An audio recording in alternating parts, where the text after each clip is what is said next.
안녕하세요. 오늘은 구글이 내놓은 아주 흥미로운 AI 도구, 노트북 LM에 대해 이야기해보려고 합니다. 이게 그냥 AI가 아니라 근거 기반 AI라고 해서 화제인데요. 과연 이걸 어디까지 믿고 쓸 수 있을지 그 신뢰의 문제를 한번 제대로 파헤쳐 보겠습니다.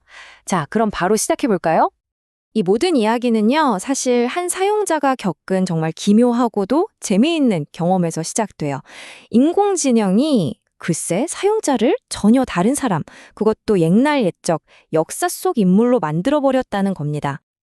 아니, 이게 무슨 일이죠? 정말 황당하지 않나요? 내가 쓴 논문을 분석해달라고 올렸더니 갑자기 나를 역사책에 나오는 인물로 둔갑시켜버리다니요?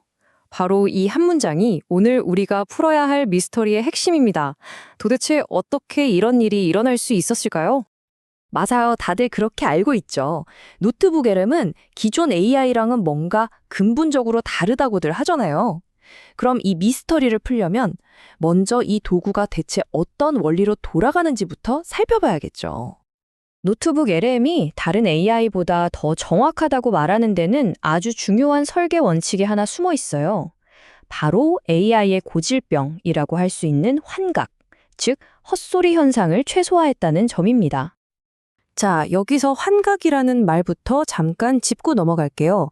어려운 말이 아니라 AI가 없는 사실을 너무나 그럴듯하게 진짜인 것처럼 지어내는 걸 말하는 거예요. 노트북 LM은 바로 이 문제를 피하기 위해 특별하게 만들어졌다는 거죠. 자, 여기서 일반 AI랑 노트북 LM의 결정적인 차이가 드러나는 거예요. 보통 챗봇들은요, 그냥 온 인터넷이라는 망망대해를 떠다니면서 정보를 막 긁어 모으잖아요. 근데 노트북 LM은 아니에요. 딱 여러분이 이것만 봐! 하고 던져준 문서들, 그 안에서만 생각하고 대답합니다. 그러니까 모든 대답이 여러분의 자료의 발을 딱 딛고 서 있는 거예요. 그래서 뜬구름 잡는 소리를 할 확률이 훨씬 적다는 겁니다. 바로 이 지점에서 우리가 처음에 그 미스테리로 다시 돌아오게 되는 겁니다. 아니, 내가 준 자료 안에서만 정보를 찾는다면서요. 그런데 어떻게 나를 역사 속 인물로 만들어버리는 그런 말도 안 되는 실수가 나올 수 있었을까요? 지금부터 그 이유를 하나씩 파헤쳐 보겠습니다.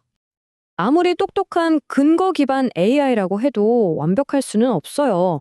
이런 오류가 생기는 데에는 크게 세 가지 이유, 그러니까 함정이 숨어 있습니다. 이해하기 쉽게 한번 비유를 들어볼게요. 이 노트북 LM을 엄청나게 똑똑하고 속도도 무지하게 빠른데 가끔씩 중요한 맥락을 놓쳐서 헷갈려하는 열정 넘치는 연구조수라고 한번 상상해 보세요. 이 조수는 왜 실수를 할까요? 자, 첫 번째 이유는 맥락을 잘못 읽는 거예요. 아까 그 사례 기억나시죠?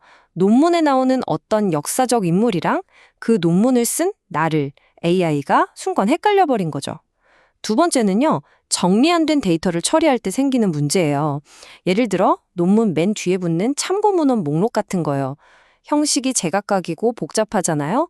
AI가 이런 걸 읽다가 머리가 복잡해져서 길을 잃는 경우가 생깁니다.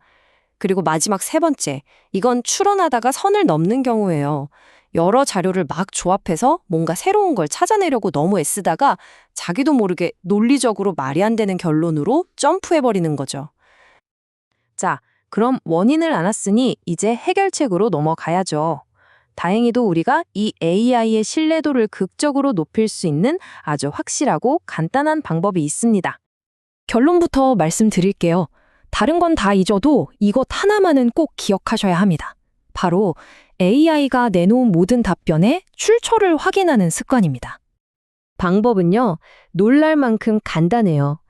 AI가 답변을 내놓으면 그 옆에 작은 숫자가 보일 거예요. 그냥 그 숫자를 클릭하기만 하면 됩니다. 딱 한 번의 클릭, 그걸로 모든 의심을 풀어낼 수 있어요. 그리고 이 방법이 왜 효과적인지를 이 문장이 아주 명쾌하게 보여주죠. 그 숫자를 누르는 순간 AI 답변의 근거가 된 원본 문장이 바로 눈앞에 짠 하고 나타나거든요. 이것보다 더 확실한 팩트체크가 어디 있겠어요? 자, 이제 거의 다 왔습니다. 이 모든 이야기는 결국 AI와 우리, 즉 사용자 사이의 관계를 어떻게 정립해야 하는지에 대한 이야기로 이어집니다. 여기서 AI와 사용자의 역할은 아주 명확하게 나뉩니다. AI는 자료를 요약하고 종합하고 아이디어를 제안하는 강력한 조수의 역할을 해요. 하지만 그 결과물이 진짜 맞는지 최종적으로 검증하고 그 정보에 의미를 부여해서 쓸지 말지를 결정하는 최종 권한은 언제나 우리 사용자에게 있다는 겁니다. 이게 오늘 이야기의 핵심 메시지입니다. 노트북 LM은 여러분을 대체하기 위해 나온 게 아니에요. 여러분이 더 빠르고 더 효율적으로 일할 수 있도록 돕는 아주 똑똑한 도구라는 사실이죠.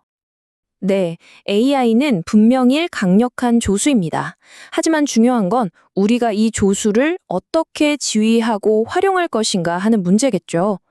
최종적인 판단과 책임은 우리에게 있다는 걸 기억하면서 여러분은 이 똑똑한 도구를 어떻게 현명하게 사용하시겠어요? 한 번쯤 생각해 보시면 좋겠습니다.